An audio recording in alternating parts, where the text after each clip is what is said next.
Deus, dou por aberta a sessão da 10ª turma. Cumprimento a todos, senhores advogados, estagiários aqui presentes, meus colegas magistrados, digna representante do Ministério Público, doutora Júnia, senhores servidores da casa, na pessoa do nosso secretário, a quem eu concedo a palavra para o pregão dos processos do dia. Aliás, antes disso, eu devo submeter aos meus colegas a aprovação da ata da sessão anterior. Não havendo insurgência, tenho como aprovada e agora sim, com a palavra do senhor secretário para o pregão dos processos. Só estou vendo aqui que tem duas divergências que eu fiz nos processos físicos que não estão aqui, não. É? Mas o senhor pode levantar na hora, a gente conversa, tá? 3 e 5. 3 e 5, ok. Nós vamos começar pelos processos físicos, né? Exato, processo físico. Bom dia, iniciamos pelo processo número 1 da pauta. 1 da pauta é o RO 7 de 2015, a relatoria da excelentíssima desembargadora, doutora Lucilde da Ajuda Lira de Almeida, e revisão da excelentíssima desembargadora, doutora Thaisa Maria Macena de Lima. Recorrentes Ministério Público do Trabalho e Seara Alimentos S.A., recorridos os mesmos, inscritas para sustentação oral, a doutora Letícia Gentilini Franca pela Seara Alimentos S.A. e excelentíssima procuradora do Trabalho, doutora Júnia Castelar Savagé, pelo Ministério Público do Trabalho. Muito bem, bom dia, doutora. Bom dia. Eu passo a palavra à desembargadora Lucilde para a conclusão do voto. Eu conheço do recurso, acolhendo a preliminar de nulidade da sentença por cerceamento de defesa, determino a remessa dos autos à origem para que seja reaberta a instrução processual e ouvidos as testemunhas Venilton Magela dos Santos e Cleiton Araújo, prolatando-se nova decisão, como se entender de direito, prejudicadas as demais matérias recursais. Muito bem, tendo em vista a natureza do provimento, dou a palavra primeiramente à doutora Júnia, depois a senhora. Excelentíssima presidente, excelentíssima relatora, demais julgadores, ilustre advogada que me sucederá, demais advogados, servidores, bom dia. Com todo respeito ao voto de sua excelência, excelentíssima relatora, o Ministério Público pede vênia para insistir na rejeição dessa preliminar de cerceamento de defesa. A empresa alegou que não lhe foi permitida a oitiva de testemunhas. Acontece que a prova nos autos são questões técnicas do descumprimento das normas de saúde e segurança, e, a nosso ver, a prova é toda, não pode ser feita por testemunha. A prova é toda técnica, e nesse sentido também que entendeu o douto juízo. Foi realizada uma perícia oficial, há vários laudos no processo do Ministério do Trabalho, há também perícia, as partes tiveram a oportunidade de apresentar assistente técnico, então há também perícia das partes, e o depoimento da oitiva de testemunhas, em nada, no nosso entendimento, em nada poderia alterar a situação, já que são fatos que precisam ser comprovados de forma técnica e que estão comprovados. Então, o Ministério Público entende que o juiz poderia, sim, indeferir, é uma prova desnecessária, ele tem a condução do processo e essa prova não teria utilidade diante de todo o contexto probatório. Então, com todo respeito, a sua excelência, a relatora, o Ministério Público pede vênia para requerer que haja alteração no voto, que os demais julgadores não acompanhem nesse sentido, para que seja afastada essa preliminar de cerceamento de defesa e negado provimento ao recurso da empresa. Eu já devo me manifestar sobre as demais questões, excelente? Primeiro vamos... Só o cerceamento, né? Se for ultrapassado, inclusive, eu acho que o processo vai ter que ser retirado de pauta para exame do mérito. Então, ele retornaria com uma nova sustentação oral para as questões de mérito. Tá, né? Então é nesse sentido a manifestação, excelência. Doutora. Ilustríssima desembargadora, presidente da sessão, bom dia. Ilustríssima desembargadora, relatora, bom dia. E demais desembargadores e autoridades, bom dia. Senhores colegas advogados, bom dia. Estou ocupando aqui a tribuna na recorrente Seara Alimentos Limitada. Em suma, o Ministério Público ele ajuizou essa ação alegando ter irregularidades com relação às normas de saúde, segurança do trabalho, requeriu a condenação da empresa em obrigações de fazer e não fazer e indenização por danos morais coletivos no valor de R$ 500 mil. houve sentença com procedência parcial, contudo, pedimos a reforma da sentença, tendo em vista a possível aplicação de nulidade do cerceamento da prova testemunhal que visa comprovar as alegações apresentadas. A empresa requereu a oitiva de 3 testemunhas, porém foi indeferida a oitiva alegando função de eles terem cargo de confiança. Houve protesto, porém foi mantido o indeferimento. Contudo, não há na legislação qualquer impedimento nesse sentido, conforme demonstrado na peça recursal através de jurisprudência. E é certo também que tal indeferimento cerceia o direito da parte de comprovar suas alegações, motivo pelo qual o recurso deve ser acatado e o processo deve ser devolvido para a primeira instância para a produção de provas testemunhais. Com relação às demais... Então, senhora presidente, aqui tem matéria de fato, e realmente essas testemunhas que forem deferidas sob protestos, elas não são legalmente impedidas de depor. E existem várias questões que foram indeferidas na sentença justamente em face da falta de prova. Então, a reclamada insiste nesse cerceamento de defesa, insiste nessa nulidade. Eu estou deferindo para ouvir essas testemunhas até mesmo para não ter problemas no futuro desse processo voltar posteriormente. Então, eu mantenho. Há divergência? Bom, então se decide a unanimidade. Bom dia. Obrigada. Ok, então, tem mais algum no físico para a sustentação oral? Então, vamos para os processos de sustentação oral. Tem a distância, né? Temos a distância, mas ainda não está... ainda não está conectado. Conectado. Então, nós passamos a pauta da relatoria da excelentíssima desembargadora, doutora Lucilde da Ajuda Lira de Almeida, no TJE, processo em que haverá sustentação presencial. Apenas esclarecendo que o processo número 26 da pauta foi retirado, baixado primeiro grau em diligência, é o RO 11.070-54, 26 da pauta. O 24 da pauta, RO 11.030-68. 24 da pauta. O doutor Vitor Luiz de Menezes de Andrade fez inscrição para sustentação pela recorrente reclamada Cooperativa de Crédito de Livre Admissão do Circuito das Malhas, Cicobi Credmalhas. Recorrida. Reclamante é Rosilene Aparecida Lopes. Recorrida. É o RO 11.030-68. 24. Bom dia, doutor. Bom dia, César. Por favor, desembargadora Lucilde, a conclusão do voto.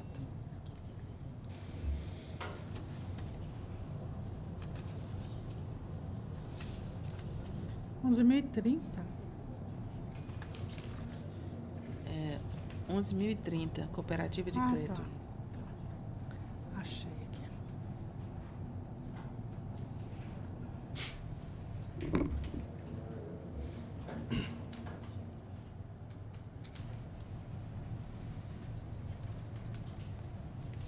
A conclusão é conheço e nego provimento. O senhor tem a palavra.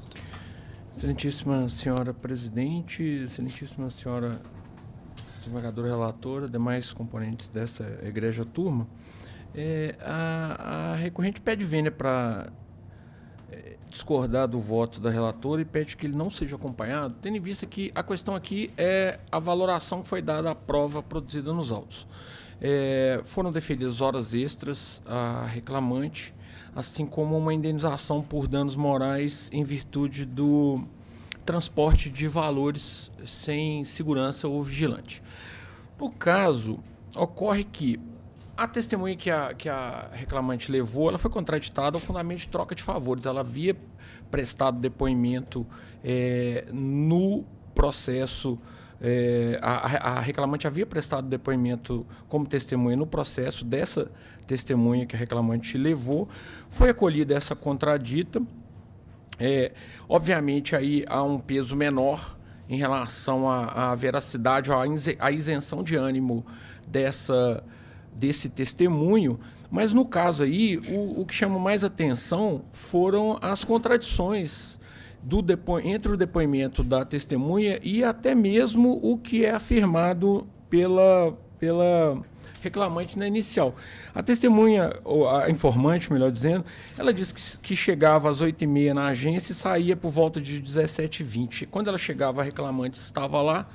Quando ela saía, a reclamante permanecia lá. No entanto, na inicial, a reclamante afirma apenas que fazia uma hora extra por dia. Então, já há um conflito entre o testemunho da informante e as afirmações da exordial. A outra testemunha que foi ouvida, essa sim não foi contraditada, ela trabalhou com a autora nessa agência de inconfidentes da cooperativas apenas por 2 meses. E ele falava que ele encerrava o expediente dele às 15 horas. Então, ele não teria como ver a reclamante fazendo tão elastecida hora extra, jornada extra, como afirmado pela informante, ou mesmo uma única hora extra, conforme afirmado pela reclamante na inicial. No caso aqui também, os depoimentos das testemunhas, da informante e da própria reclamante são totalmente contraditórios em relação ao transporte de valores. Pode-se verificar, assim, com a devida vênia, eu vou ler rapidinho aqui, como é que a reclamante afirma que o transporte ocorria 3 vezes por semana e que percorria a pé uma distância de 350 metros. E que na outra agência de confidentes fazia o mesmo transporte 1 a 2 vezes por semana, no valor de R$5.000 a R$10.000, percorrendo cerca de 1 quilômetro. A testemunha da reclamante, ouvida a rogo da reclamante, diz que o transporte ocorria apenas uma vez por semana, que revezava com a depoente esse transporte, e que era entre R$5.000 e R$10.000, e que ele fazia de moto e que a reclamante de carro. Quer dizer, a reclamante afirmou que fazia a pé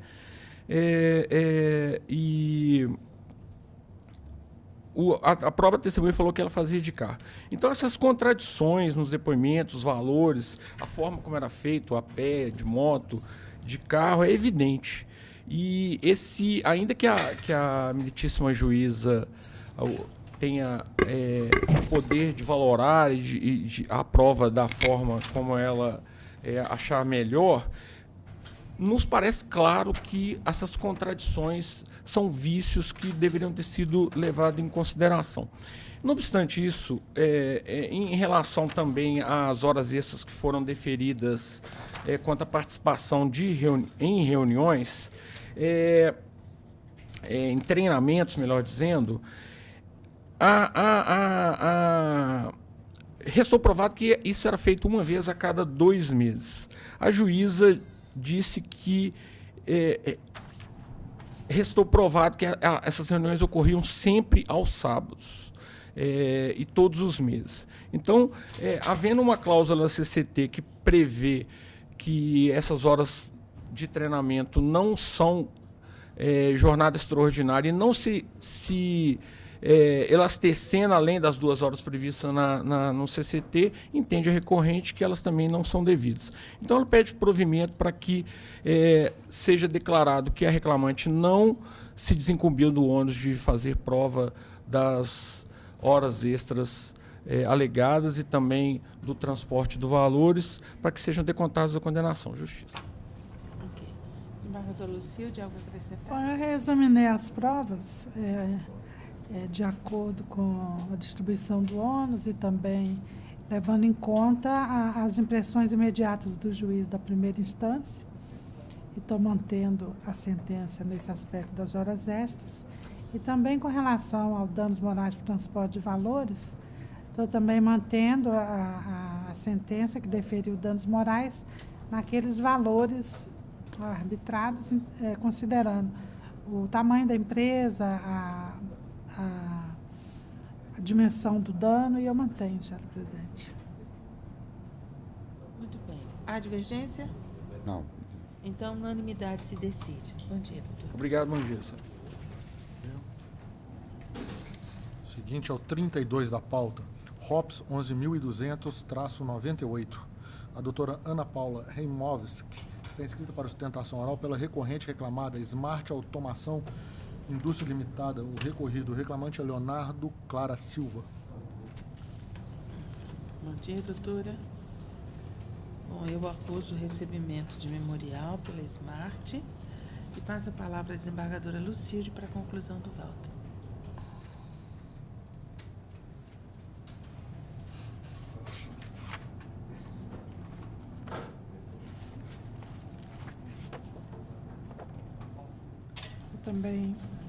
Também acuso o recebimento de memorial, senhora presidente, e conheço do recurso ordinário interposto pela reclamada e nego-lhe provimento, mantendo a sentença, confirmando-a pelos seus próprios fundamentos.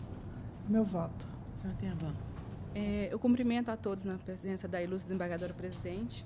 Eu queria ressaltar algumas questões em respeito já à decisão do relator, mas algumas questões que merecem destaque. A primeira foi a preliminar suscitada de contradita do cerceamento de direito de defesa da ré.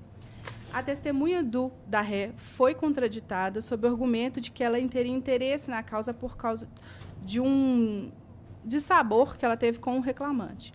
Ela teve uma discussão, segundo a testemunha do próprio reclamante, referente à questão de fazer ou não hora extra. Segundo o exposto até pela juíza que proferiu a sentença, o fato ocorrido não seria critério para poder impedir ou desmerecer o depoimento da testemunha, uma vez que elas, conforme a própria testemunha do autor confessou, eles eram amigos antes, tiveram uma simples briga. Isso não desmereceria o depoimento dela, principalmente quanto aos outros temas das questões, as atividades, a jornada de trabalho. Então, eu gostaria que Vossas Excelências analisassem novamente essa questão da preliminar, porque a prova da ré ficou aí cerceada em virtude do acolhimento dessa contradita que não comprova nenhuma inimizade clara do reclamante com a testemunha a ser ouvida pela empresa. Fora isso, eu gostaria de ressaltar outros pontos também do recurso. Primeiro, a questão da sentença ser ultrapetita com relação aos minutos residuais. A juíza, ela deferiu os minutos residuais com base no depoimento da testemunha de que gastava tempo para trocar o uniforme e para preencher uma planilha. Só que, na inicial, o reclamante não pleiteia esses minutos com relação à troca de uniforme e planilha. Ele pleiteia minutos de distância da portaria da entrada da Fiat até o registro. Tanto que eu abro aqui para poder ler a inicial, o trecho da inicial. Ele fala, inclusive, que ele gastava 30 minutos do transporte do portão de entrada da Fiat até o desembarque, onde ele caminhava até o vestiário e, em seguida, ele já ia ao local de trabalho para registrar o seu ponto. Ou seja, o tempo que ele ficava no vestiário, ele sequer mencionou na inicial. E a prova, os minutos residuais foram todos deferidos com base nesse tempo, que ele nem mencionou. E ele já confessa, até entrando no mérito, que ele ia para trabalhar de carro. Então, assim, ele não fez a prova toda desse deslocamento que ele afirma na inicial que tinha, limitando a condenação apenas a tempo de troca de uniforme e de preenchimento de planilha, que sequer foi mencionado na inicial, sequer foi dado condições da ré de se defender nesse sentido, uma vez que não estava na petição inicial. Então, eu peço a reforma também com relação a esses minutos, tanto por ser ultrapetita o deferimento desses minutos, quanto pelo próprio mérito em questão. Com relação às horas extras, também eu peço a reanálise, porque a testemunha ouvida pelo reclamante confessa que eles trabalharam na Simpro 6 a 7 meses e que na Simpro, nesse local, o registro do ponto era correto.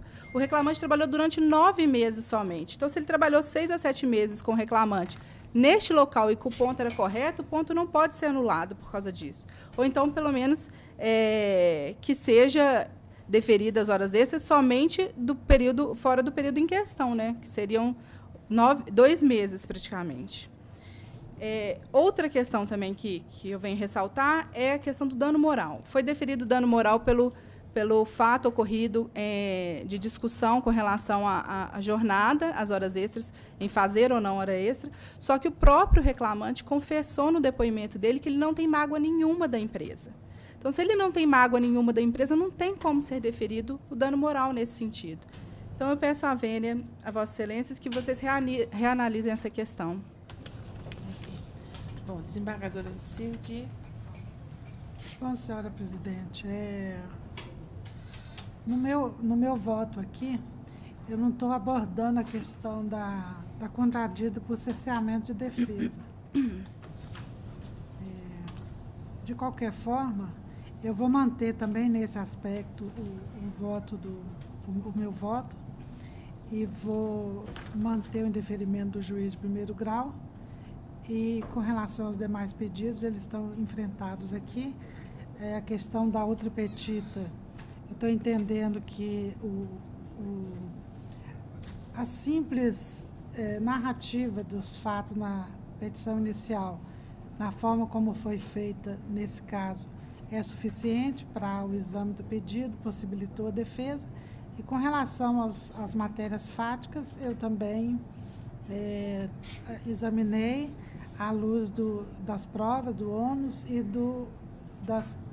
das impressões imediatas do juiz de primeiro grau, então eu mantenho meu voto, senhora presidente. Muito bem, a divergência? Então, se decide unanimemente. Bom dia, doutora.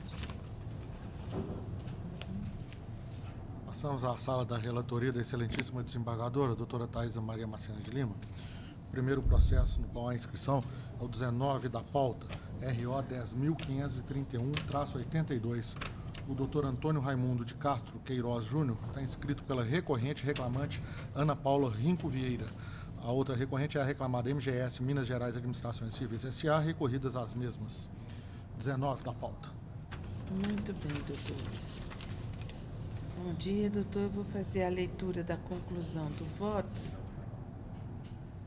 Eu estou conhecendo do recurso da reclamada no mérito do provimento para excluir, passar o apelo para excluir a condenação do pagamento de diferenças em razão da equiparação funcional e as horas extras em razão da inobservância da hora noturna reduzida para determinar a correção monetária dos créditos trabalhistas deferidos nesse processo, seja feito por meio da TR.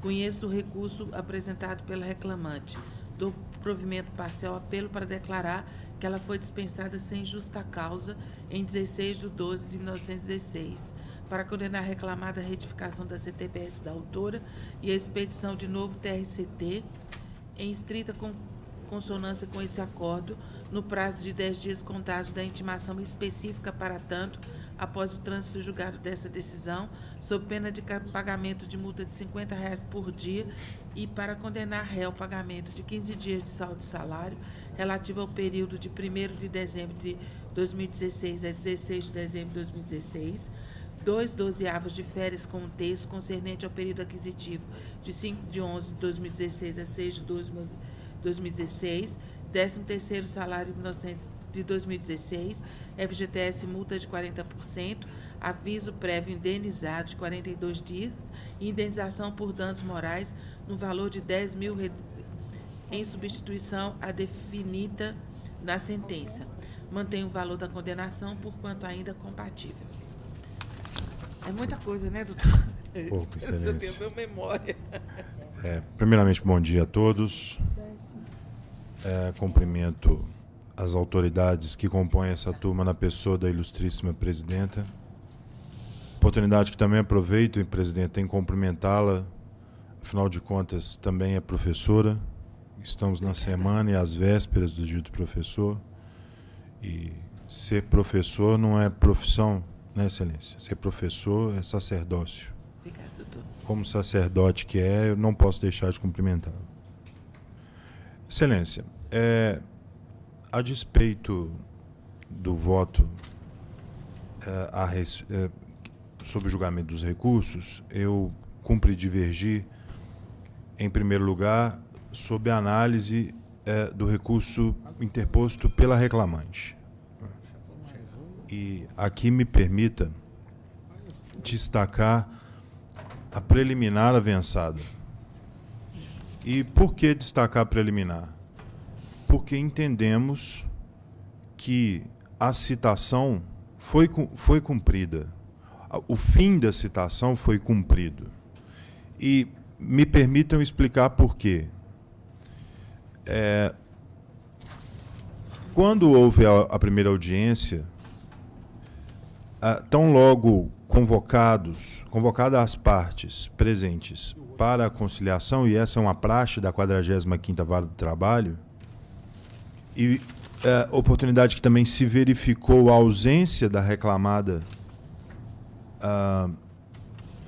a sua convocação, tivemos o cuidado, naquele instante, de observar no sistema o acesso aos autos.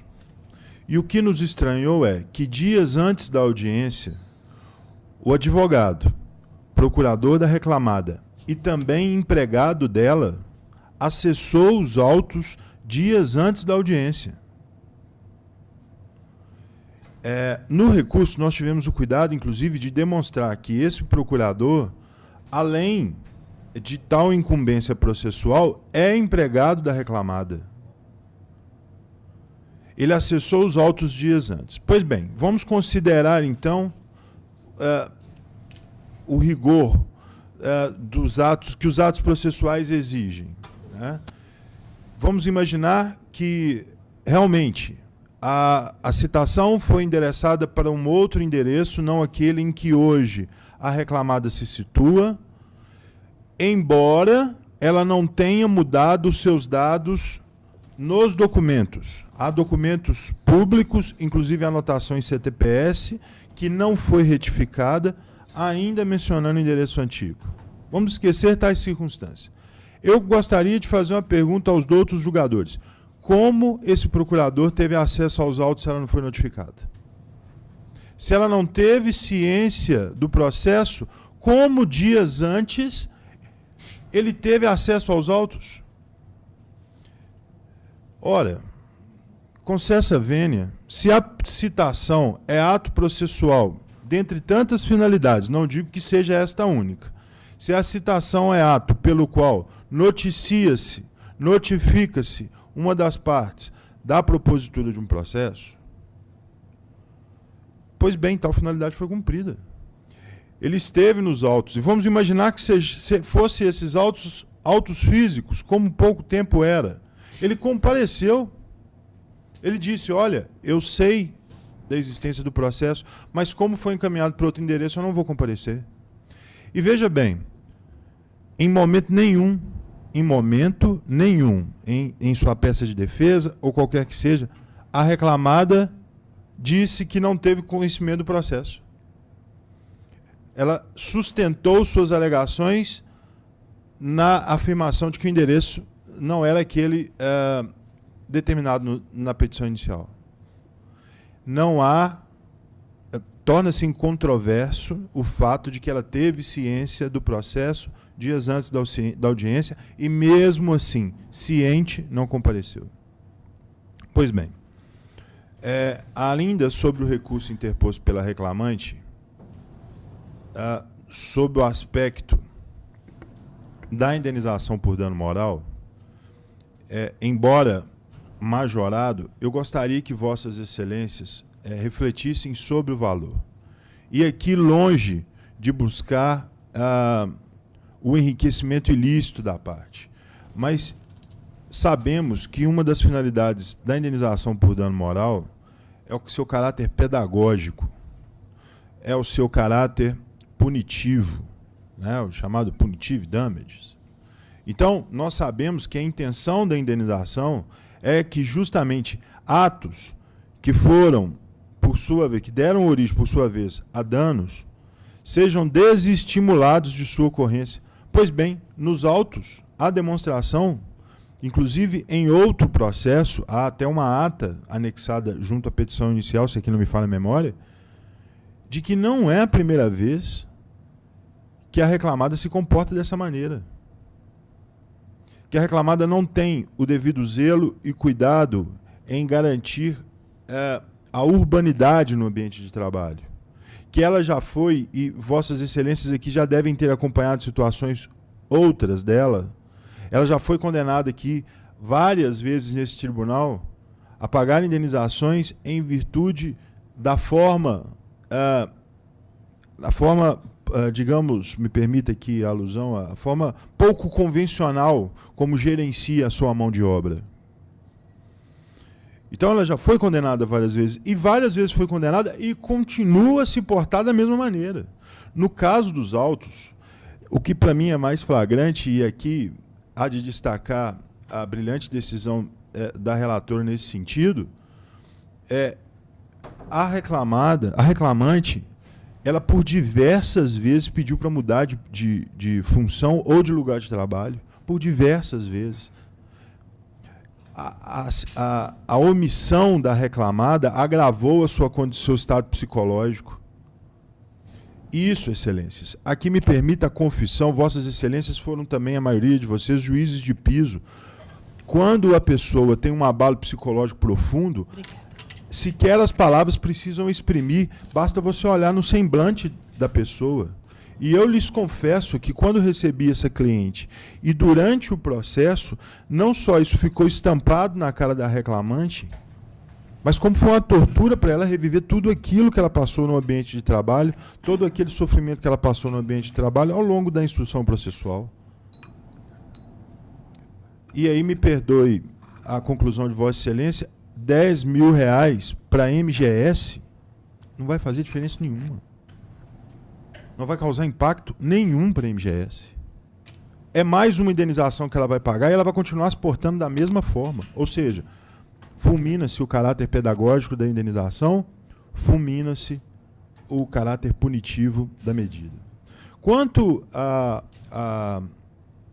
equiparação salarial pretendida, urge destacar, embora não saiba as razões do voto da ilustríssima relatora, da excelentíssima relatora, ficou comprovado nos autos que exerciam paradigma e paragonada as mesmas atividades, que foram contratados no mesmo concurso, que submeteram às mesmas condições de trabalho. E mesmo assim, a MGS reclamada, recorrente, ela, de maneira subjetiva, ela majorava e reduzia salários.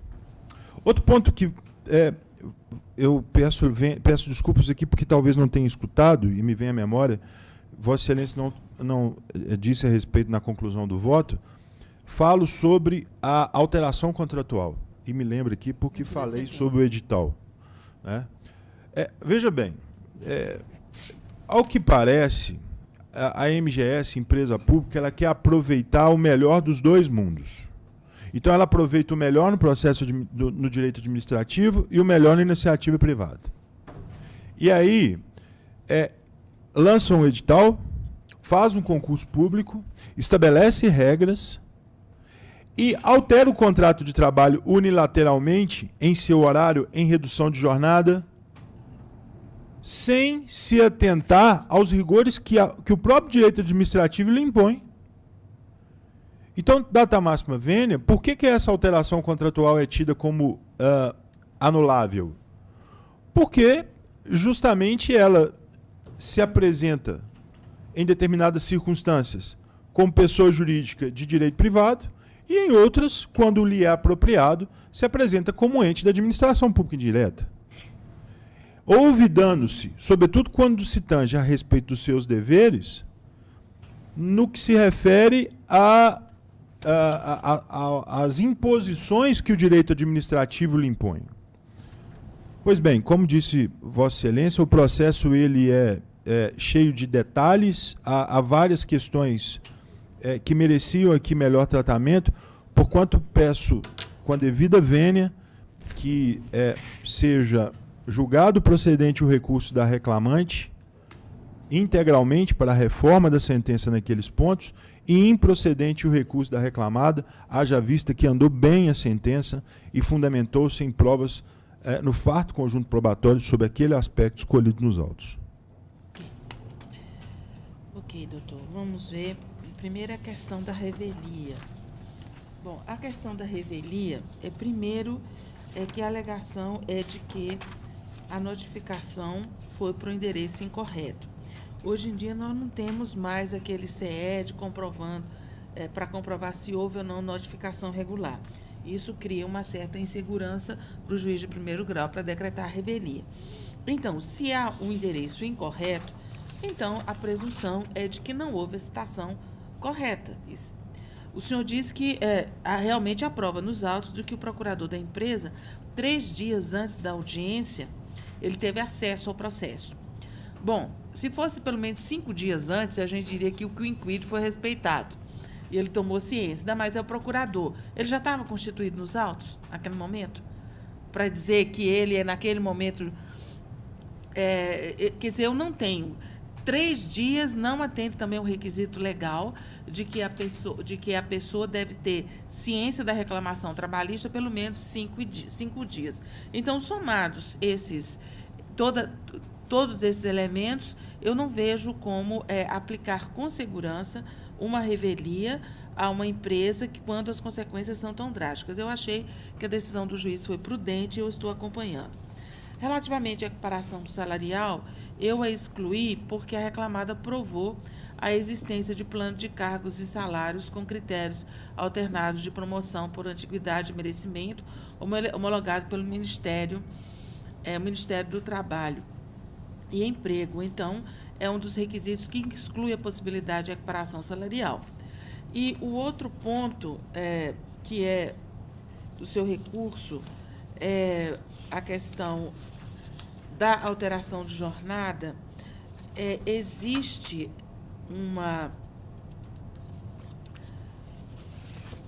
eu estou reproduzindo aqui no voto a sentença que diz que o contrato da autora, na cláusula 5ª, a linha B, estabelece que a adoção de jornada inferior à contratada não implica alteração do contrato. E a cláusula 3ª da CCT permite a contratação de jornada e trabalho inferior estabelecida em lei, com consequente redução dos pisos acima fixados proporcionalmente às horas trabalhadas. Bom, não foi apresentado pela reclamante o edital de concurso, que era prova do fato constitutivo pleiteado de que ela teria direito, então, à jornada inalterada. Então, por isso, eu mantive a decisão de primeiro grau. Afastei a justa causa, estou majorando o dano moral para 10 mil, e fica aí, o dano moral foi fixado em R$4.000, e me parece que é adequado, né? Quando eu falo em indenização por dano moral, eu sempre me lembro da minha rixa com a minha mãe. Eu sou do tempo que a gente apanhava. A lei da palmada significava mal comportada apanha. Eu sempre disse que apanhei muito, ela sempre disse que eu apanhei pouco. Então, ela acha que bate eu pouco, eu acho que apanhei muito. Então, o dano moral é justamente assim. Quem recebe acha que é pouco, quem paga acha que é muito. Nunca vamos chegar, porque são bens jurídicos e materiais de difícil transplantação para uma sanção de natureza pecuniária. Eu estou sugerindo R$10.000 e coloco aí o voto sobre as considerações dos meus colegas magistrados, né? Desembargadora Lucilde. Eu estou acompanhando, senhora presidente. Eu acho que a empresa cometeu a imprudência de admitir uma funcionária para um cargo inadequado e depois foi omissa quando não cuidou de remanejar essa funcionária para um outro cargo. Mas, de qualquer forma, o que houve aqui foi só uma concausa dentro de um quadro que já existia e que certamente não foi tão agravado assim. Então, R$10.000 é uma quantia significativa. Pode não ser até para quem recebe, que eu acredito até que seria, sim, para o caso da reclamante, mas para quem paga é uma quantia significativa, não obstante seja a MGS. Então, eu acompanho o voto da relatora. Também acompanho, presidente. Então, se decide unanimemente. Obrigado, bom dia a todos. Bom dia. Vou aplicar justa causa na moça. Muito bem, qual é o próximo? Seguinte é o 23 da pauta.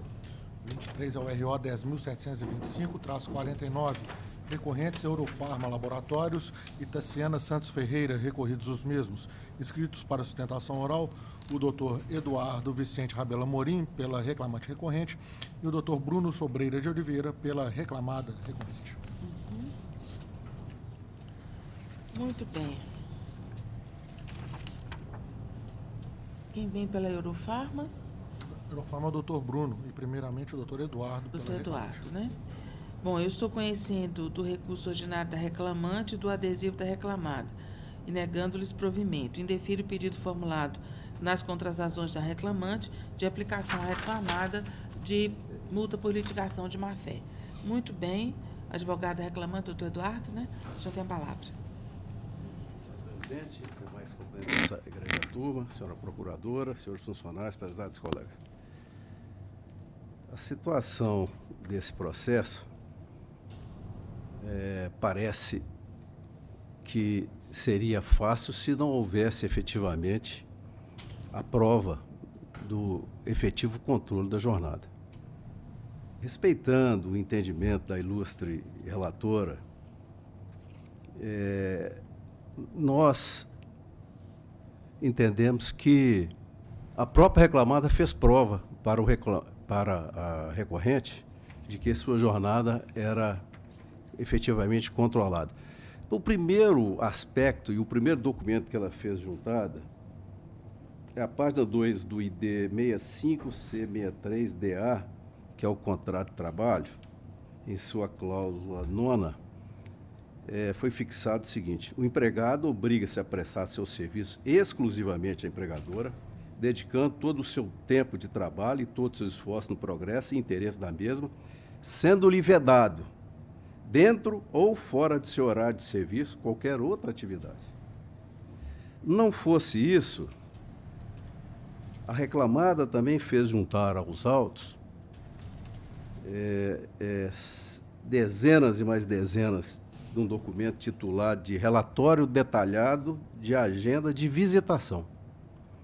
É um documento da própria reclamada, o impresso é dela, e ela mesma fez juntada.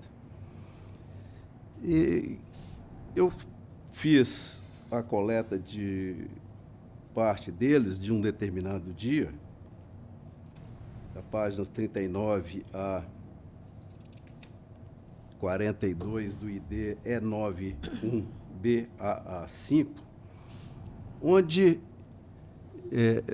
e mais especificamente do dia 22 de abril de 2014, onde existem várias colunas neste relatório juntado por ela, referente à reclamante Tassiana. Primeiro, o tipo da visita. O segundo é a data. E o terceiro é o horário da visita. Cada visita controlada pela reclamada com os horários. Está aqui.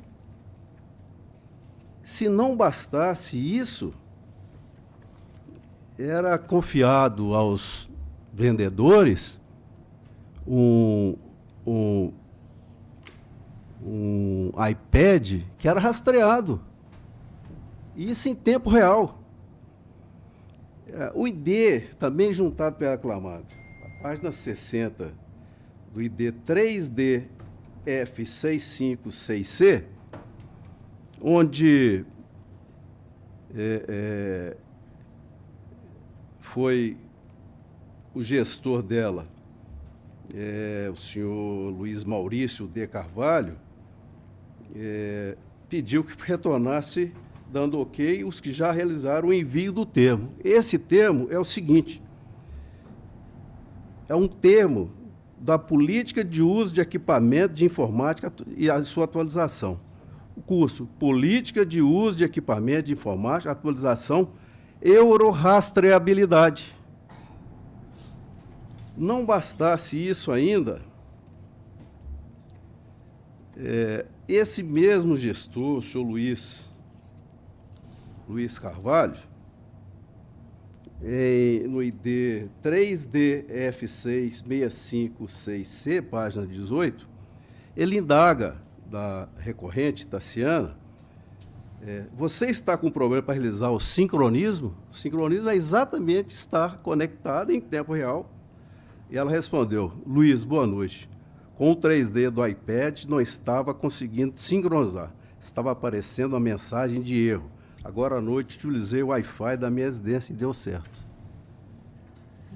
E são dezenas e mais dezenas de documentos com relação a esse fato, como também no ID, no mesmo ID, na página 53, em que ela responde uma indagação do Luiz.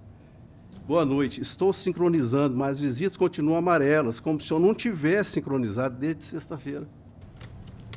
Mais à frente, o Luiz, ele, no dia 17 de outubro de 2013, às 5 horas e 57 minutos da manhã, da madrugada, é o ID 0EA-DBC1, página 55, ele manda para todos os vendedores e fala o seguinte: pessoal, foi solicitado a vocês o envio de como está sendo a reciprocidade dos médicos com relação ao seu dia. Porém, o nosso iPad não tem a câmera para desenvolver todo o processo. E também não recebemos cartões avulsos para serem direcionados. Mas nada impede nós parabenizar aqueles médicos que visitamos, que são nossos parceiros, de uma maneira formal. E aí, diante do observado, me envie quais foram as suas. Então, aqui ele está dizendo que o iPad não tem a imagem, mas tem a situação, o acompanhamento da própria visita que estava sendo feita. Mais à frente, num outro documento juntado nesse mesmo ID, página 32, o Luiz indaga da reclamante Tassiana, isso no dia 25 de maio de 2012, o seguinte: a visitação do dia 24 de maio está correta? E ela responde: Luiz, bom dia. Não consegui lançar minhas visitas antes das 21, pois fui sair do Prosa, é um sistema ou um curso que ela estava fazendo, da reclamada, às 22h30, e ainda fui deixar a médica em casa. Então, excelências, além de tudo isso, de existir prova, ao nosso sentir, robustíssima quanto ao controle da jornada, a prova testemunhal foi no sentido de que efetivamente existia e era controlado. O controle era absoluto e em tempo real. Então, nesses termos, Excelência, espera que seja, respeitando o entendimento de Vossa Excelência, que seja provido o recurso reclamante para deferir-lhe as horas extras. E com relação ao recurso da reclamada, seja mantida a decisão, mas que seja aplicado à reclamada recorrente a pena por litigância de má-fé, uma vez que ela expressamente, por mais de uma vez, disse que teria pago a participação de lucros do ano 2014, mas fez a juntada e insistiu que o documento seria do ano anterior, de 2013. O que espera, Excelência? Muito bem, doutor. Agora o senhor tem a palavra. Excelentíssima senhora desembargadora presidente, aqui em cumprimento os demais eminentes desembargadores, ilustre membro do Ministério Público do Trabalho, senhores serventuários da casa, ilustres colegas, doutor.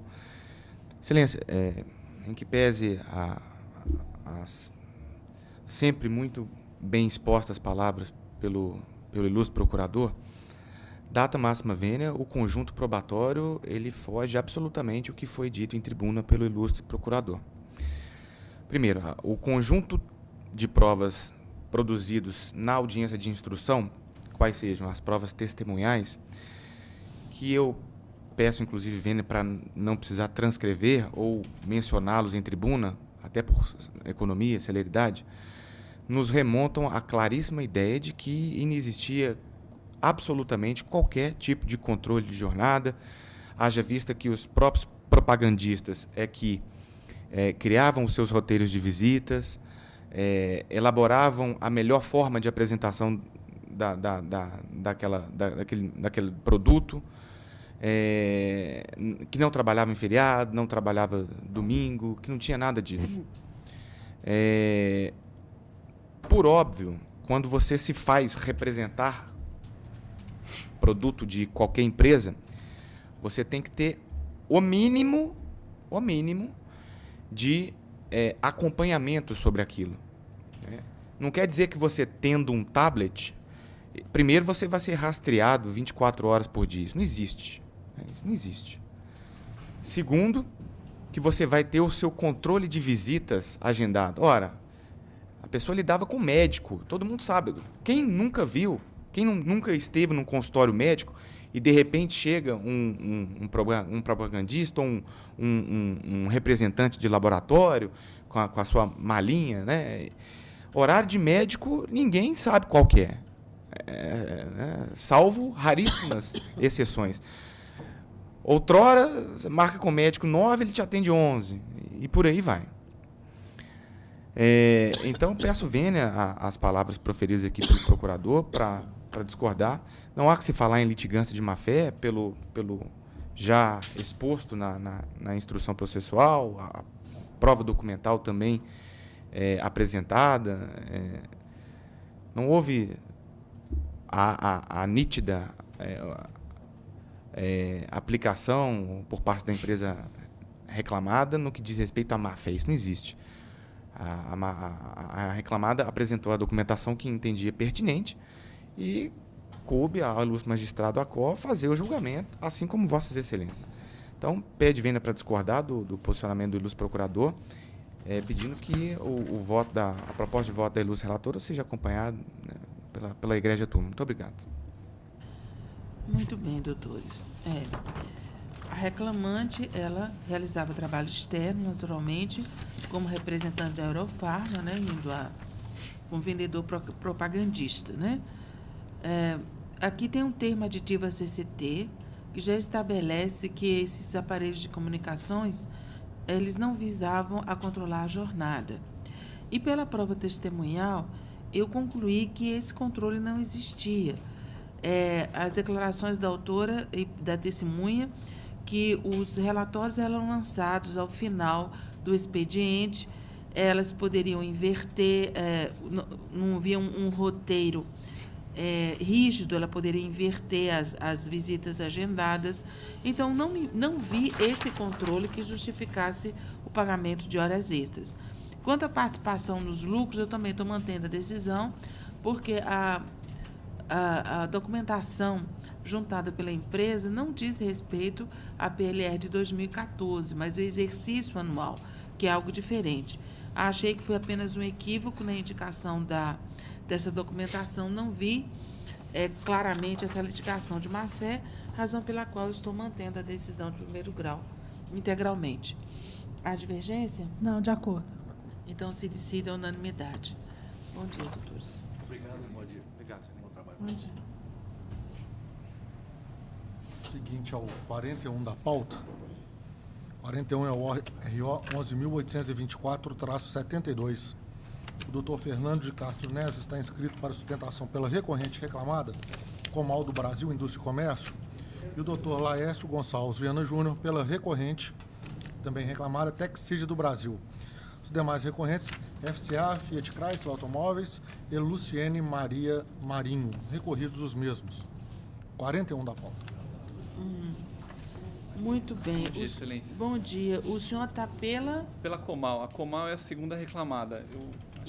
Pela tecnicidade, melhor o doutor começar, se for o caso, porque ele é pela Texide. Os dois estão pelas reclamadas, né? Reclamadas, sim.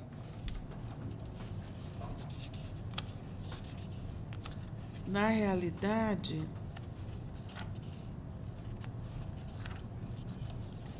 eu fiz um voto. Eu acho que os senhores não vão precisar nem sustentar, doutor, porque eu fiz um voto até mantendo a decisão de primeiro grau, mas acontece que os meus colegas são pela improcedência da ação, certo? Doutora Lucílio também. Então, vencida a relatora,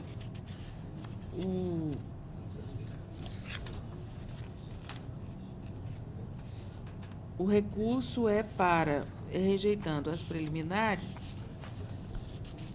quanto ao mérito, afastar a condenação que foi imposta às reclamadas, julgando improcedente o pedido inicial, com custas pela reclamante sobre o valor da causa. Eu não sei se foi concedido os benefícios da justiça gratuita ou se ela os solicitou. Eu vou dar uma olhada aqui.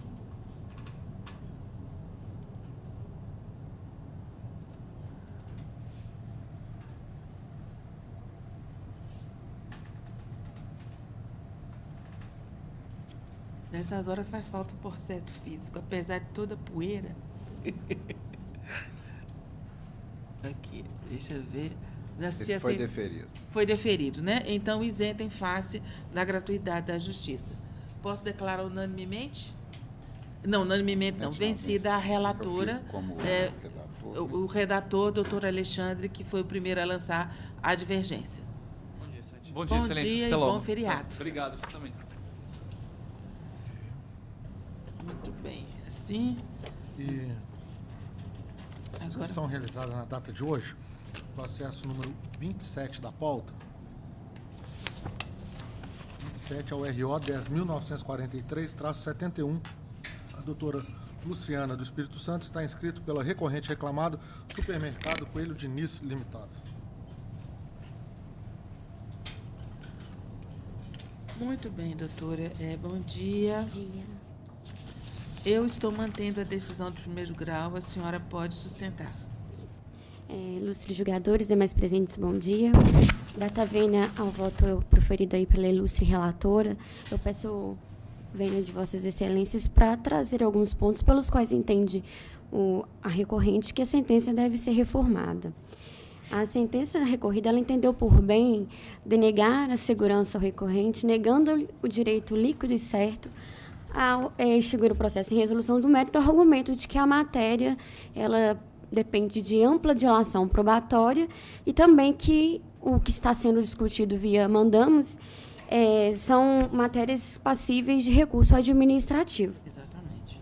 Data vênia entende o recorrente assim que ele faz jus ao direito líquido e certo à instauração do procedimento especial previsto na IN 129 de 2017, preenchendo, portanto, os requisitos para a concessão da segurança pleiteada. Em suma, excelências, o recorrente ele sofreu 4 autuações na data de 10 de março de 2017. Essas autuações foram decorrentes de irregularidades encontradas na máquina denominada prensa enfardadeira horizontal e encontram-se capituladas na NR12. Há de saber que, desde 11 de janeiro de 2007, já encontrava-se vigente a IN 129. SN previa, em seu artigo 1º e 2º, que, verificadas irregularidades, seria emitido um termo de notificação, concedendo um prazo adequado para a regularização da máquina em obediência à IN 129 de 2017. O recorrente, então, tendo em vista que não foi concedido, não foi lavrado esse termo, foi logo autuado, lavrado auto de infração, ele protocolou, junto à gerência do trabalho, o cronograma de adequação às normas, previa um prazo de 4 meses, e esse cronograma foi juntado aos autos. Todavia, para sua surpresa, quando ele protocolou esse cronograma, ele pediu que fosse instaurado o procedimento especial de fiscalização previsto na IN 129. Em resposta, houve a negativa da Gerência Regional do Trabalho, através da resposta do auditor também juntada aos autos, entendendo que não cabe concessão de prazos para as regularizações, tendo em vista que as mesmas já foram objeto da lavratura do auto de infração. Então, verifica-se que o mandado de segurança ele foi impetrado, tendo em vista essa negativa do direito líquido e certo previsto na IN 129. Quanto à alegada questão, também alegada na sentença que tal matéria depende de dilação probatória, também discordo do recorrente, que não está aqui se discutindo o mérito dos autos de infração, está se discutindo o direito líquido e certo ao procedimento especial de fiscalização. Então, caso também que a matéria é passível de recurso administrativo, também não se discute em momento algum, repito, está se atacando os autos de infração. O que se pede é o reconhecimento do direito líquido e certo à instauração de procedimento especial, com a apresentação do cronograma, prevendo os prazos para as irregularidades sejam sanadas. E mesmo que se dependa de um recurso administrativo, corre o risco do recorrente sofrer novas autuações, desrespeitando mais uma vez as disposições previstas na IN 129. Então, peço de ver, Vossas Excelências, que reforme a sentença para conceder o direito líquido e certo ao recorrente de ter instaurado o procedimento especial de fiscalização, conforme as normas da IN 129. É o que se pede. Obrigada. Bom dia. Bom dia, doutor. Doutora, o meu entendimento é o mesmo do juízo de primeiro grau. Há o recurso administrativo para impugnação dessa autuação, seja qual for o motivo dela, seja porque houve o procedimento, seja porque no mérito não concorda com ela. Então, aqui nós temos o artigo 5º, inciso 1º da Lei 2016/2009, não se considerar mandado de segurança quando se tratar de ato para o qual caiba recurso administrativo com efeito suspensivo, independentemente de caução, de decisão do caiba recurso, decisão transitada em julgado. Então, eu acho que existe um procedimento próprio que já seria suficiente. Então, eu estou mantendo a decisão do primeiro grau. A divergência? Não, de acordo. Então, se decide unanimemente. Bom dia, obrigada. Agora, mais alguma coisa? Encerrado. A minha salinha? Sala da Vossa Excelência. Vai ter o PJE agora? Nós já temos contato com... o PJE, já à distância, né? Distância, sim. Juiz de Fora, doutor Rogério, bom dia. Bom dia a todos. Bom dia. Perfeitamente, bom dia. Pois não, passa ao pregão. É da Sala da Relatoria da Excelentíssima Desembargadora, doutora Lucilde da Ajuda Lira de Almeida. Processo 3 da pauta. É o RO 10.059-12 de 2017. O doutor Rogério de Oliveira Salles Figueiredo está inscrito para sustentação pela recorrente reclamada MRS Logística S.A. O outro recorrente é o reclamante José Expedito de Miranda. Recorridos os mesmos. 3 da pauta. Ok. Bom dia, doutor Rogério. Bom dia, senhora presidente. Eu vou passar a palavra à desembargadora Lucilde para a leitura da conclusão do voto, depois retorno a palavra para a sustentação. Doutora Lucilde. Eu estou abrindo aqui, que o meu PJE caiu, se ela quiser ler a conclusão aí para mim. Tá bom, então eu vou ler a conclusão do voto da doutora Lucilde. Bom. Rejeito as preliminares, conheço o recurso interposto pela reclamada, no mérito dolo parcial provimento para excluída a condenação às horas extras e reflexos decorrentes da ausência de redução da hora noturna após as 5 horas da manhã e reduzir o valor da indenização por danos morais para R$ 5.000.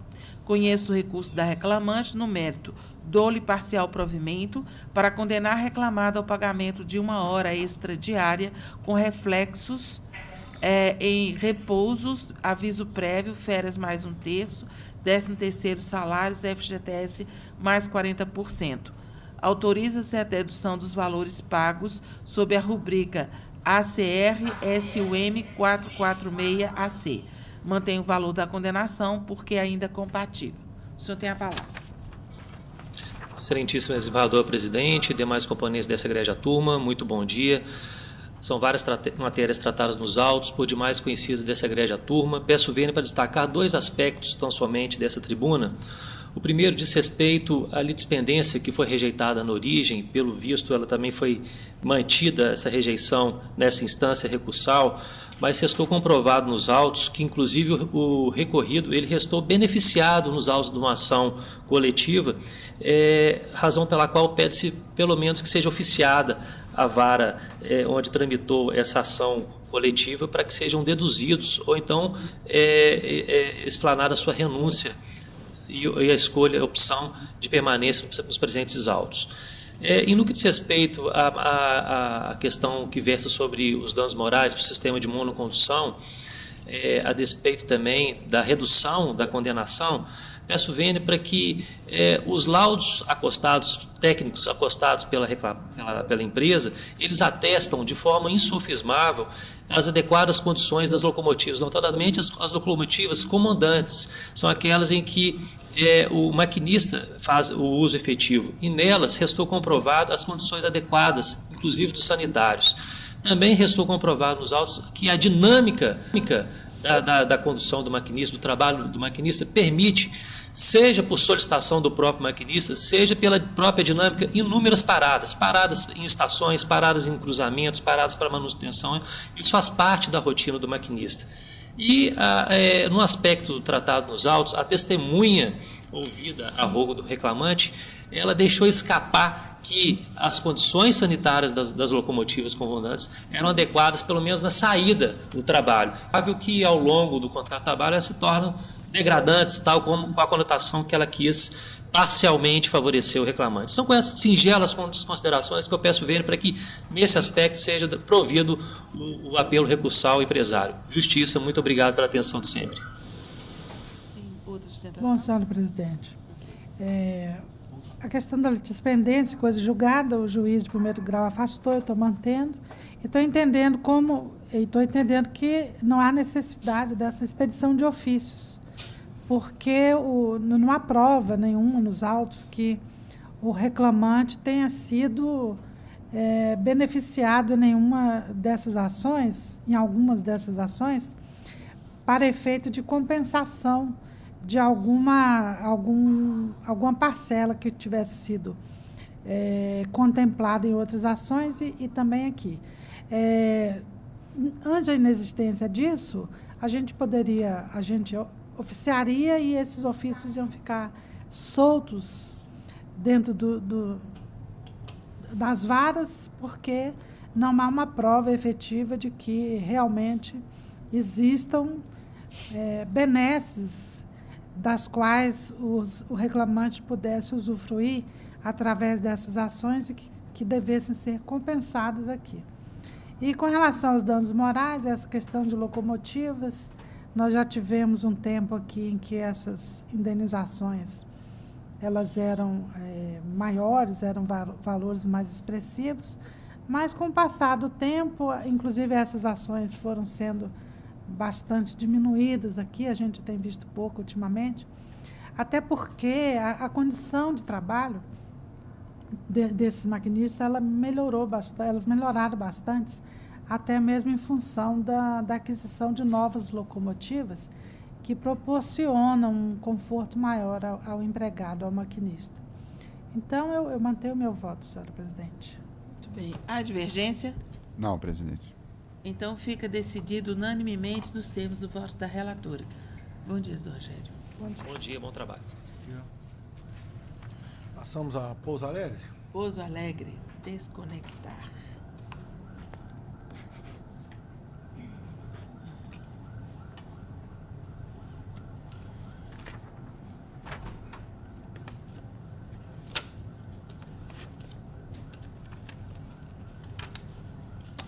Pouso Alegre, bom dia, doutora Vanessa.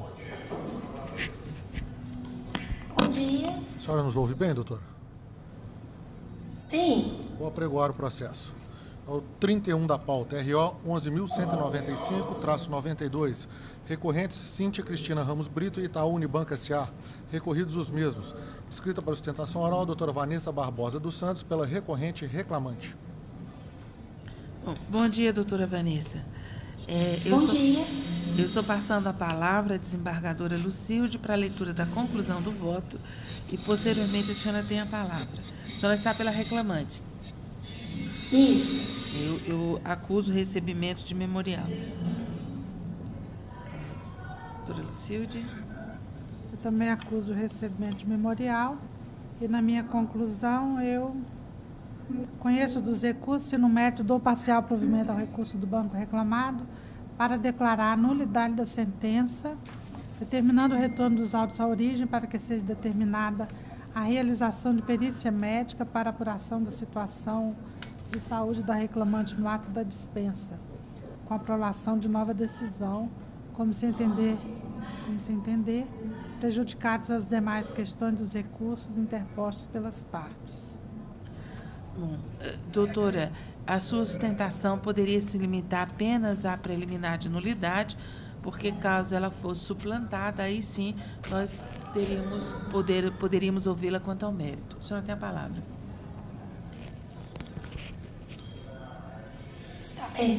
Bom dia, nobres desembargadores. Bom dia. A questão aqui é... Vou direto ao mérito, Excelência. Tudo bem? O problema é que nós não estamos julgando o mérito, nós estamos julgando só a preliminar. Entendi. Se a senhora quiser, pode esperar. Se a gente ultrapassar a preliminar, a senhora pode sustentar o mérito. Se não, não tem sentido sustentar o mérito, porque nós não estamos, por hora, adentrando no mérito, ok? Tá, então vou ouvir os demais, aí caso ultrapassar, vocês me dão a palavra? Exatamente. Se for ultrapassada a preliminar de nulidade, então a senhora, eu retorno a palavra à senhora. Aí nem... Tá bom. A senhora gostaria de explicar o porquê da nulidade, doutora Lucilde, antes da gente proferir o voto? Porque aqui ele está pedindo uma reintegração, né? E não foi feita a perícia médica para se apurar as reais condições de saúde da reclamante no momento que ela foi dispensada. E isso é fundamental, é essencial, indispensável, por isso que eu estou anulando e devolvendo. Ok. A divergência, doutor Antônio? Não. Doutor Alexandre, eu também estou acompanhando. Então, nós vamos ficar no julgamento da preliminar, porque a sentença está sendo declarada nula para que seja produzida essa prova e proferida uma nova decisão como entender de direito. Ok? Então, assim fica feito. Bom dia, doutora. Tem mais, bom dia. Passamos à sala da relatoria do excelentíssimo juiz, doutor Alexandre Wagner de Moraes Albuquerque. O primeiro processo é o número 24 da pauta, RO 11.329-63. A doutora Mônica Beatriz Guerra está inscrita para sustentação pelo recorrente reclamante Salvatore Sandro Lanzetta. O recorrido reclamado é Itaú Unibanco S.A. 24. Italianíssimo. Bom dia, doutora. Doutor Alexandre, a conclusão do voto, por gentileza.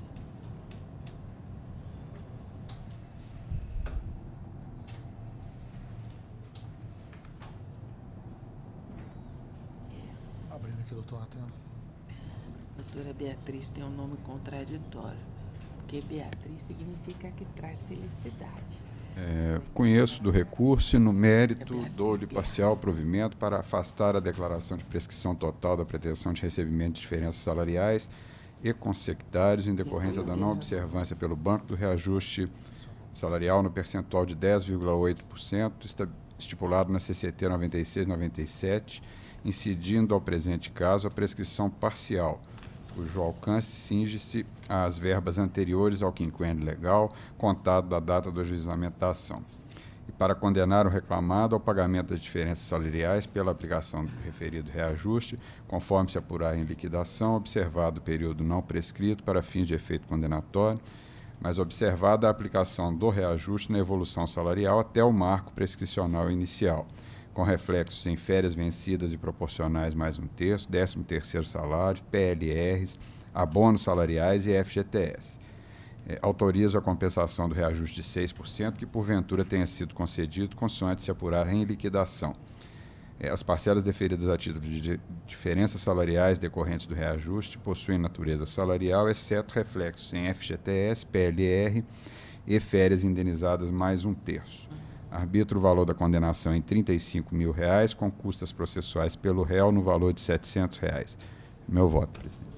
A senhora tem a palavra, doutora Beatriz. Excelentíssima presidente da turma, ilustre representante do Ministério Público e demais componentes da turma.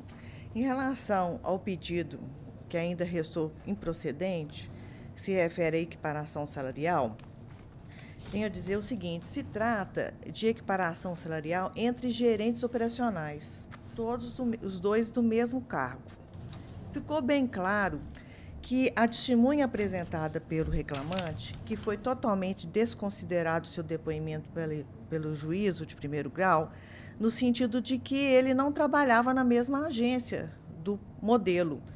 Mas, em contrapartida, também restou claro que essa testemunha era também gerente operacional desde 1991 até 2014. E diz que havia apenas um gerente operacional em cada agência. Havia uma equipe de gerentes operacionais. Havia um rodízio e eles circulavam entre as agências do banco, independente do porte de agência, independente. E havia uma agenda de gerente operacional. Ou seja, essas tarefas eram padronizadas. Eles podiam ir de uma pequena para uma grande, de uma grande para uma pequena, independente. Além do mais, há que considerar também que essa testemunha ela foi em todos os itens determinantes para o deferimento da equiparação. Ou seja, ele disse que eles eram da mesma equipe, trabalhavam em agências do banco reclamado em Belo Horizonte, não haviam distinções de tarefas, ele conheceu o modelo em 2004, quando este exercia outras funções, dizendo mais, que ele era secretário e que quando ele foi para o rol de agências, ele foi treinado pelos próprios gerentes operacionais, inclusive a testemunha depoente, inclusive o reclamante. E ainda destaco que foi juntado na inicial, o depoimento do próprio modelo, o senhor Zanam, que ele fala que antes de 2005, ele exercia outras funções e que ele também fazia rodízio, que não havia diferença entre as agências. E, por fim, ainda destaca o depoimento pessoal do preposto. Ele não diz que havia distinção de tarefas, ele apenas fala que havia porte de agência, mas esse ônus não desincumbiu o banco. Então, eu peço vênia pelo voto do ilustre relator e peço a reforma da sentença para que seja deferida a equiparação, assim como já aconteceu em outros processos, com o mesmo paradigma, que já é conhecimento desse tribunal. Inclusive, eu citei no recurso o número dos processos. Peço a reforma da sentença. Muito bem. Doutor Alexandre. Presidente, eu faço um exame no voto exatamente do testemunho do senhor Lemir, que foi indicado pelo autor, e ele, de quem era o ônus de provar a identidade de função, né? Ele disse que não trabalhava na mesma agência do Paradigma e que não acompanhava o serviço do mesmo. E, em outra passagem do seu depoimento, ele afirma que o Paradigma atuava como secretário do superintendente e que essa função não era desenvolvida pelo reclamante. Então, por isso é que eu entendi por bem manter a sentença nesse ponto, além de outras provas também, aqui no caso, produzidas pelo réu, que eu também transcrevo aqui no voto. Então, mantenho a minha proposta de voto. Ok. A divergência? Não de acordo. Então, unanimemente se decide. Bom dia, doutora. Bom dia. Seguinte, é o 26 da pauta. 26 é o RO 11.479-96, o doutor Evandro Braz de Araújo Júnior tem escrito para sustentação pelo recorrente reclamante Bruno Bonfim do Nascimento. A recorrida reclamada é a Caixa Econômica Federal. 26 da pauta. Muito bem, doutor. Como vai, doutor Evandro? Palavra do doutor Alexandre. Eu conheço do recurso interposto pelo reclamante no mérito do parcial provimento para reconhecer o direito do autor ao recebimento da parcela denominada adicional de quebra de caixa, enquanto exercente da função gratificada de tesoureiro executivo, condenar a reclamada a pagar ao reclamante a parcela de quebra de caixa, parcelas vencidas e vincendas desde o início do período contratual imprescrito em 27 de 9 de 2011 até a efetiva inclusão da verba na sua remuneração, enquanto perdurar o exercício da função de tesoureiro executivo, com reflexo em férias mais um terço, 13º, horas extras, FGTS e PLR.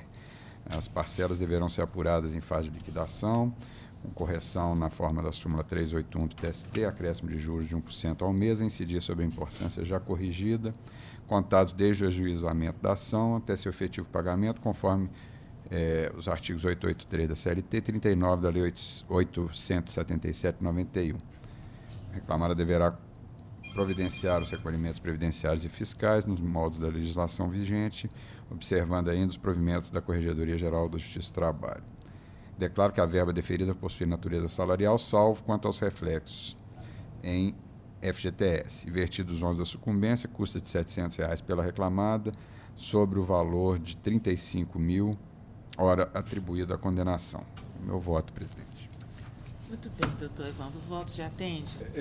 Excelência, só tem um ponto, né? Vossa Excelência, até o provimento é parcial em razão disso, né?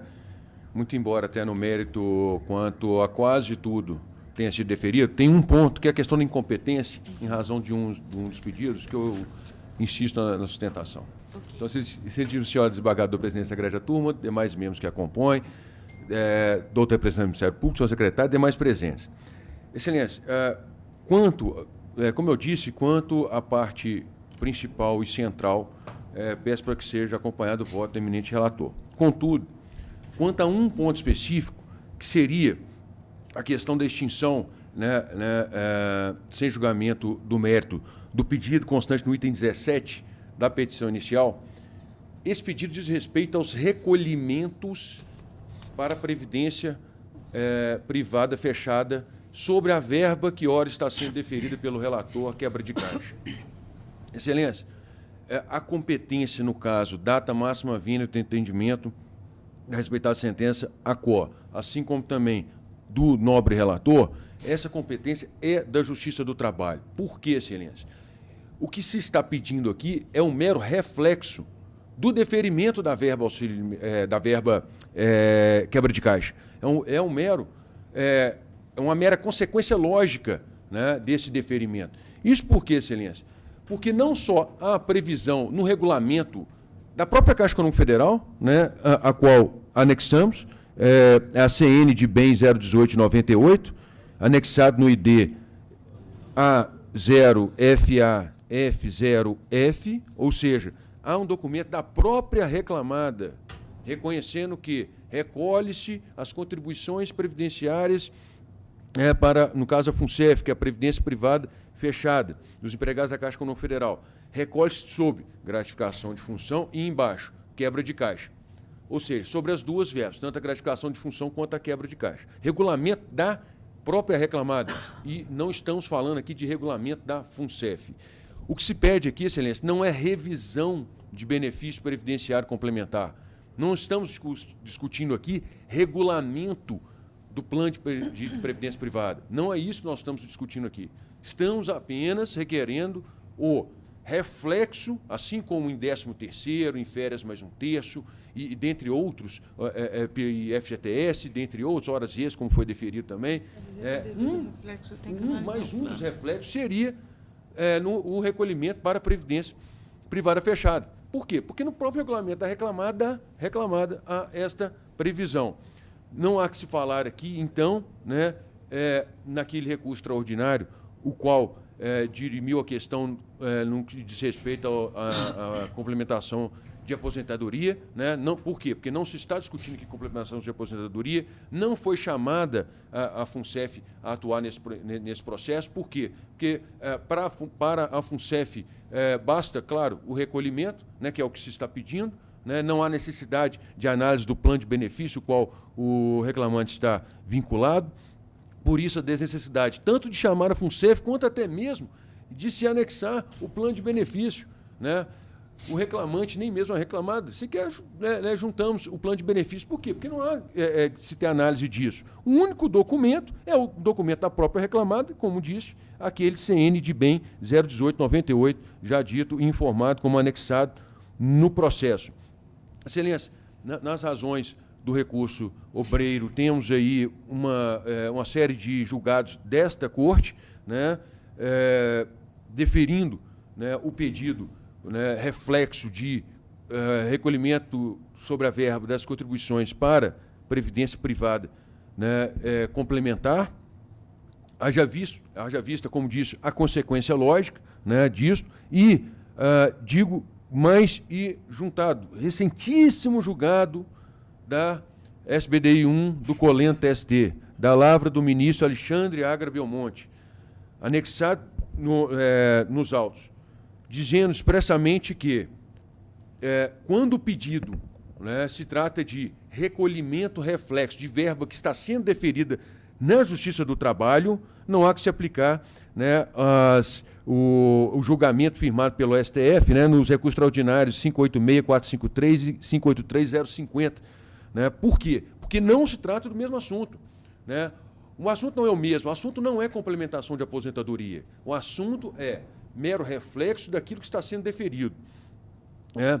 E conclui aqui, inclusive, o eminente relator deste recurso no TST, né, que compete à Justiça do Trabalho apreciar e julgar causas envolvendo pedido do empregado de recolhimento de contribuições pelo empregador à entidade de previdência privada fechada. Isso por quê? Porque o pedido é do empregado contra o empregador, e não do empregado contra o plano de previdência privada complementar.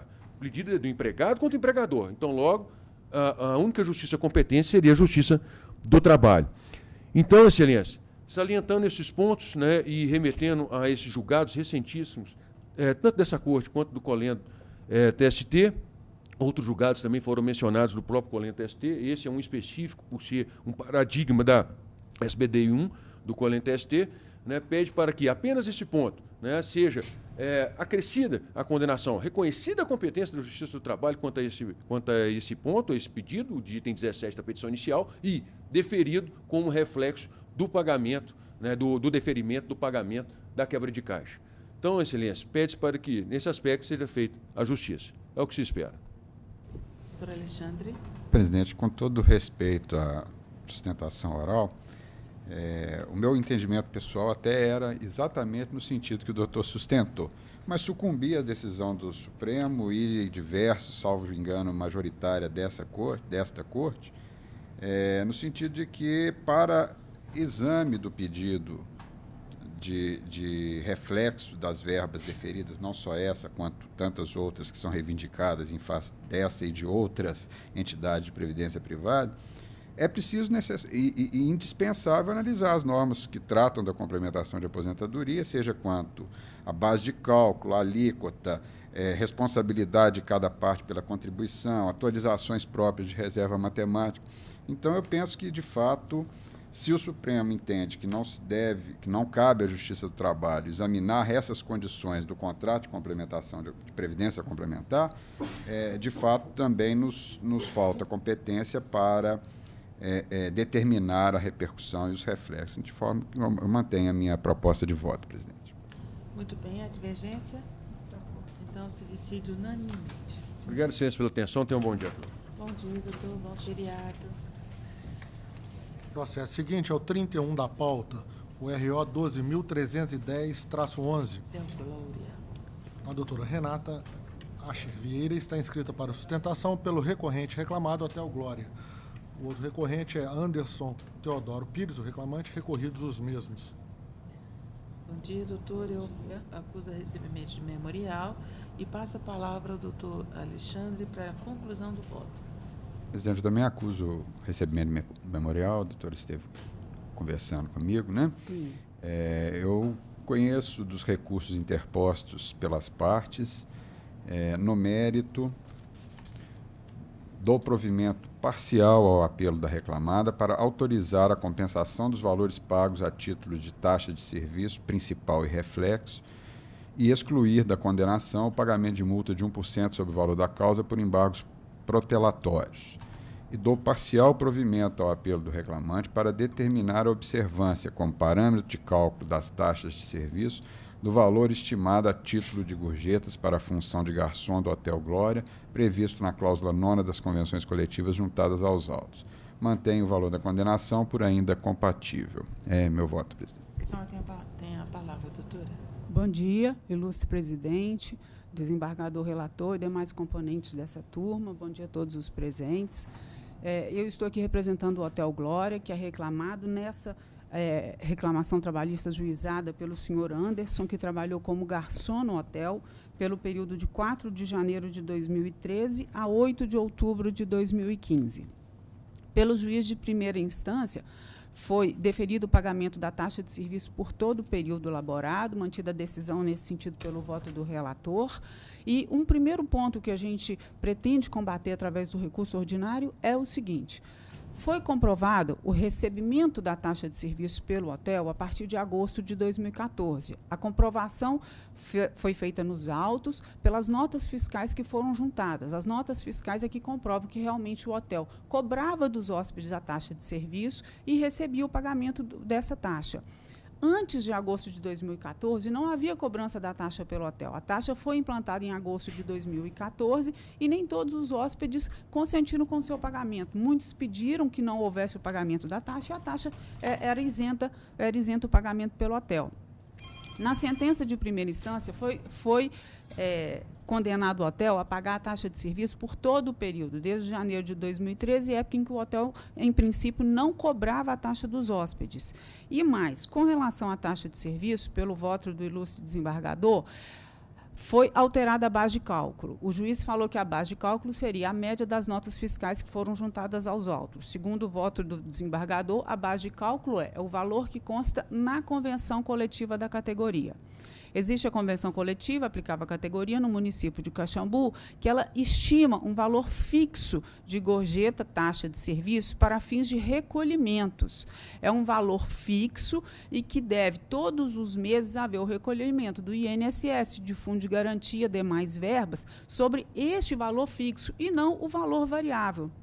E este valor fixo, conforme a convenção coletiva, também deve ser pago na época das férias, 13º salário. A cláusula da convenção coletiva foi, sim, obedecida pelo hotel. Esse valor fixo, ele produziu os reflexos, esse valor fixo foi pago juntamente com as férias e 13º.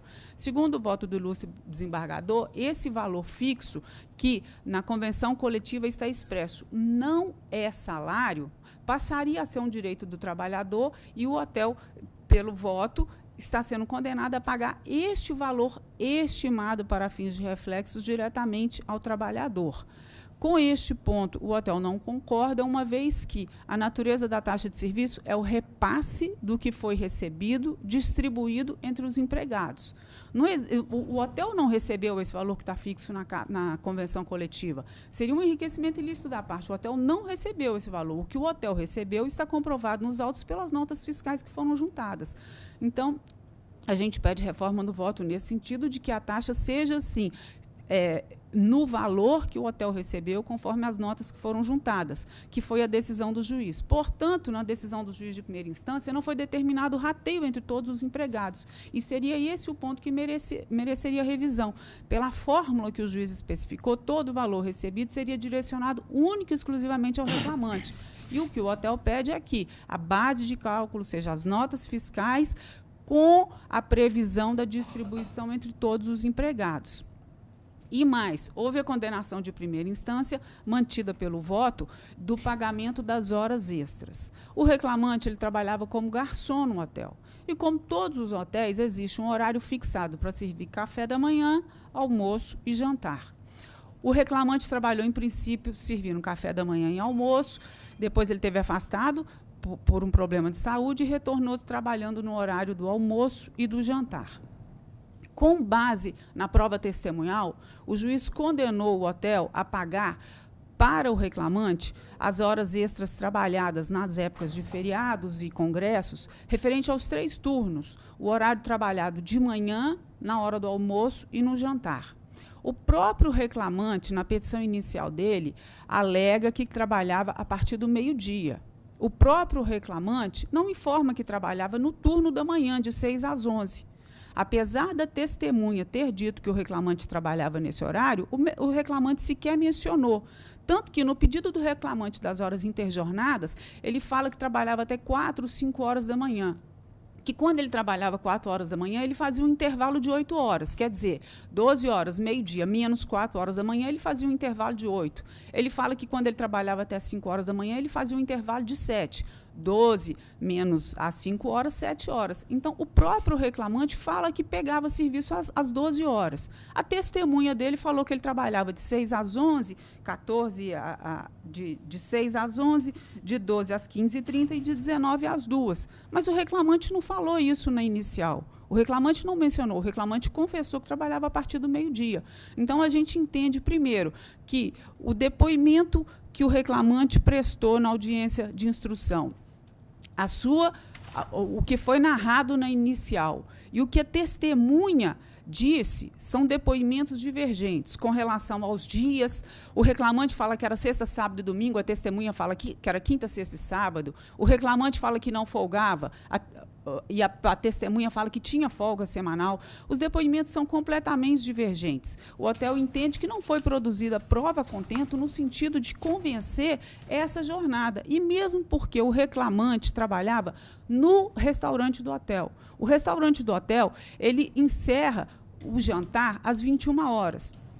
Por vezes, esse serviço estende, quando o hotel está muito cheio. O horário do término da jornada do reclamante era 22. Algumas vezes, ele ultrapassou as 22 horas. Essas vezes, foi apontado na folha de ponto dele.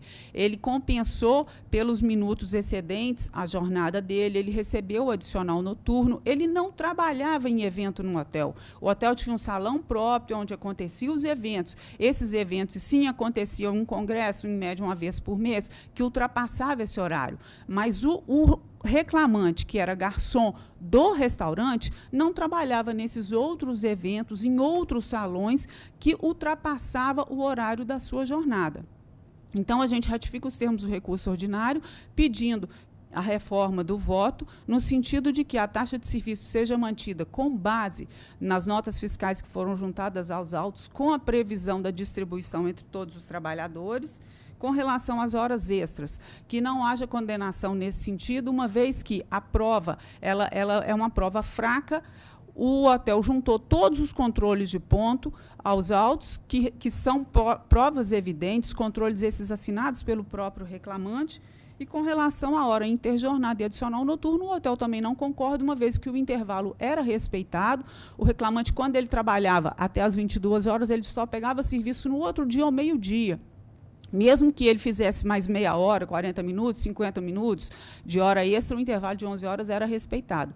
E o adicional noturno, quando houve trabalho após as 22 horas, ele foi pago. Agradeço a atenção de todos. Doutor Alexandre. Presidente, vou por etapas. A questão da taxa de serviço, na verdade, a defesa da empresa alegou que essa verba passou a ser cobrada dos clientes a partir do final de 2014. No entanto, ela própria trouxe algumas notas fiscais onde havia cobrança pelo menos desde agosto de 2014. E depois, então, em recurso, é que ela vem alegando, inovando, que foi a partir de agosto e não final de 2014. A prova testemunhal confirmou a cobrança da taxa.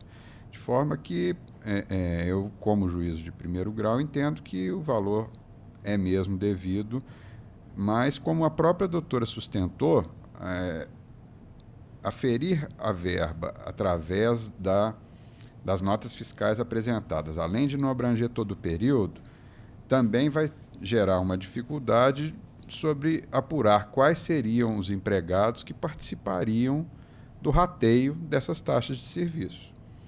Então, foi por isso que eu estou dando provimento ao recurso, para que se siga, estabeleça, né, uma forma de apuração viável, que entendo ser a partir da estimativa feita pelas próprias categorias, né, pelos sindicatos empregados e negociada em norma coletiva. Quanto aos horários, o reclamante não... Depois que a doutora me apresentou o memorial, eu fui ao processo novamente e vi na inicial que o reclamante não limitou o pedido, afirmando que iniciava a jornada às 12 horas. Em determinada passagem da peça inicial, ele fala isso, mas em diversos outros fala que fazia 5 horas extras, várias horas extras, além daqueles horários previstos para o trabalho. Então, eu entendi que a prova testemunhal foi convincente e que a jornada arbitrada na origem foi razoável e de acordo com a prova testemunhal. De fato, os embargos não apresentaram protelatórios e, por isso, eu afastei a multa, mantendo, então, presidente, a minha proposta de voto. Muito bem. A divergência? Não, de acordo. Então, se decide unanimidade. Bom dia, doutora. Bom dia. Último processo em que há sustentação oral, no dia de hoje, é o número 15 da pauta. doutor Alexandre? Exato, doutor Alexandre. É o ROPS 10866-79, doutor Edson Antônio Fiuza Gutierrez, a sustentação pela recorrente reclamada, Mali, pau leve.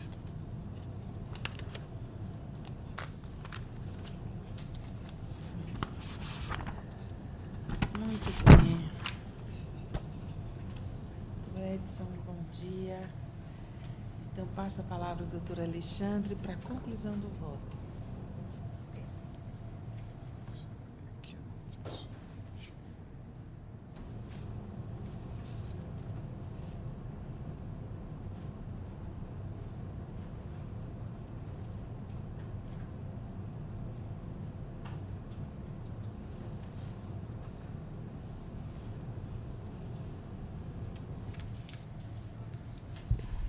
Eu conheço do recurso interposto pela reclamada, conheço das contrarrazões, no mérito, nego o provimento, mantendo a sentença por seus próprios fundamentos.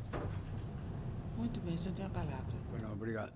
Senhora desembargadora presidente, senhora desembargadora, senhor desembargador, senhora procuradora, senhor secretário. Senhor presidente, a matéria eclodida na presente demanda é a restituição, segundo o autor, de parte de valores descontados a título de alimentos mensais devido à sua filha, por imposição da Justiça Comum. Essa é a discussão que emerge, senhor presidente.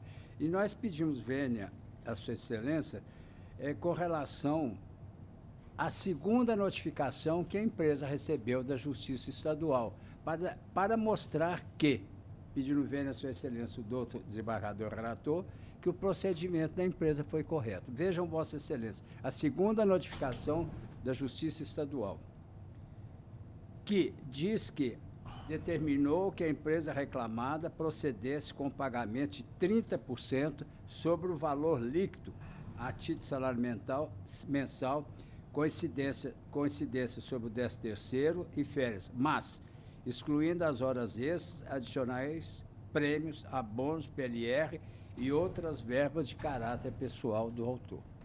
O que entendeu a respeitável decisão? Que as vantagens pessoais, ou seja, entendeu a empresa que as vantagens pessoal do autor, elas interferem, sem dúvida nenhuma, no valor do INSS.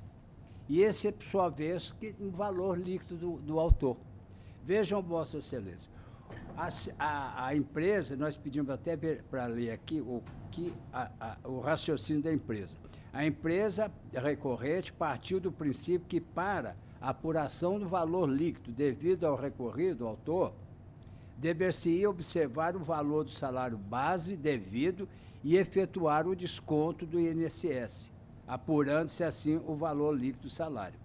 Ocorre, senhora presidente, egrégio colegiado, que a douta sentença não entendeu dessa forma, argumentando na fundamentação que a empresa deveria ter observado as demais verbas constantes dos demonstrativos, ou seja, descontos, transporte, assistência odontológica, oniodonto, seguros, refeições e cesta básica. Aqui que encontra a divergência. Por quê? A levar-se em conta todos esses descontos, o que poderia ocorrer, como argumenta a empresa? Até dificultar para o autor. Vejam, Vossa Excelência, se houvesse um desconto, um empréstimo consignado ao autor, não poderia fazer o desconto? Para depois acertar com o autor? Essa é a discussão. A discussão se baseia aqui, que a empresa procedeu ao desconto de 30% sobre o salário líquido do reclamante, adotando a forma de seu salário base. Porque algumas outras, ou quase todas, são o quê? São pagamentos de verbas totalmente pessoais. Totalmente pessoais. Odontologia, saúde, transporte, refeições. Então, entende a empresa que esses valores não deveriam exceder. Então, foi feito o desconto. Então, a empresa sustenta que cumpriu corretamente que não procedeu com desconto indevido do salário, mas cumpriu corretamente as determinações judiciais para as quais houve a imposição do desconto desse valor em favor da filha do autor. Sinceramente, pedindo vênia, Sua Excelência, o doutor desembargador relator, a empresa espera que seja reformado o entendimento da douta Vara do Trabalho, do douto juízo da douta Vara. É o que se espera. Muito bem. Doutor Alexandre. Presidente, como sempre, a sustentação oral está perfeita. É isso mesmo. A discussão é exatamente essa. O que é valor líquido recebido a título mensal? A empresa entendeu que deveria deduzir apenas a cota previdenciária e o juízo de primeiro grau, cujo entendimento eu também acompanho, entendeu que valor líquido recebido a título mensal é o valor efetivamente líquido disponibilizado a favor do trabalhador. De forma que eu mantenho a minha proposta de voto. Muito bem. A divergência? Esse caso que deixa a gente meio... Não, é estranho. Porque realmente. tem dizendo alimentícia, mas é a ordem não judicial. incidirá, mas veja bem, o Não incidirá equivalente sobre hora extra. não só é sobre hora extra, adicionais, prêmios, abonos, PLR e outras verbas de caráter pessoal, valor este que não poderá ser inferior a 30% do salário mínimo. Não incidirá sobre essas verbas. Isso aí. Agora, o que acho é a interpretação do que significa valor líquido recebido a título mensal, que é a ordem que veio da Justiça Comum, foi essa, 30% do valor líquido recebido a título mensal, e não do salário líquido decotado à cota previdenciária apenas. É questão mesmo de interpretar essa ordem, e acho que a interpretação da empresa tem, inclusive, sim, uma razão de ser. Não tem como entrar com embargo declaratório para o juiz que determinou isso. Eu acho que... Pois é, lá na Justiça Comum. O que vai acontecer aí agora, inclusive, os próprios beneficiários da pensão alimentícia... Eles vão entrar lá na Justiça Comum, né? Podem vir, podem ser beneficiados até por essas verbas aqui de assistência odontológica, né? Pode ter um conflito de decisões. Podem ter se beneficiado desses descontos também, né? Eu realmente confesso que também fiquei em dúvida. Mas a interpretação literal, vamos dizer assim, da ordem judicial. Onde eu também acho que caberiam embargos de declaração para saber o que é esse líquido. Mas a ordem é nesses termos exatos. 30% sobre o valor líquido recebido a título mensal. Não poderia até acontecer uma redução drástica no salário? Limitado, observado sempre o mínimo de 30% do salário mínimo, né? Quer dizer, se ocorrer essa hipótese exemplificativa que o doutor Edson deu da tribuna, de o trabalhador, para se esquivar desse pagamento, por exemplo, fazer um empréstimo consignado para que isso torne menor ainda o valor líquido que ele recebe, aí teria que ser observado o mínimo sobre o salário mínimo, né? Os 30%. Então, foi por isso que eu interpretei dessa forma. Eu acho que isso aí vai ter desdobramentos ainda, não vai ficar, não vai ficar nisso, não. Até porque lá na Justiça Comum vai ter reclamações. Os beneficiários da pensão vão ter que cobrar a diferença que ele está recebendo aqui agora, né? E esse valor não foi descontado e não foi repassado para eles. Eles vão ter direito de reclamar contra o reclamante aqui o que deixar de receber lá. Né? Então eles refazem lá para ser uma determinação mais clara, inclusive para a empresa. Em princípio, a empresa, na realidade, ela só repassa, só cumpre a ordem judicial.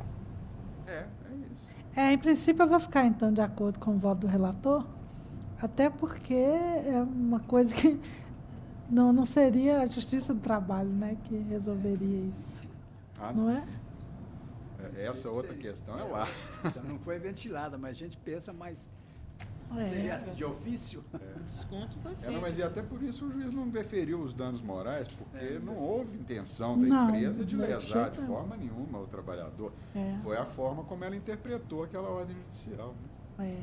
Então eu vou ficar de acordo com o relator. Então assim se decide. Obrigado a todos. Momento, doutor.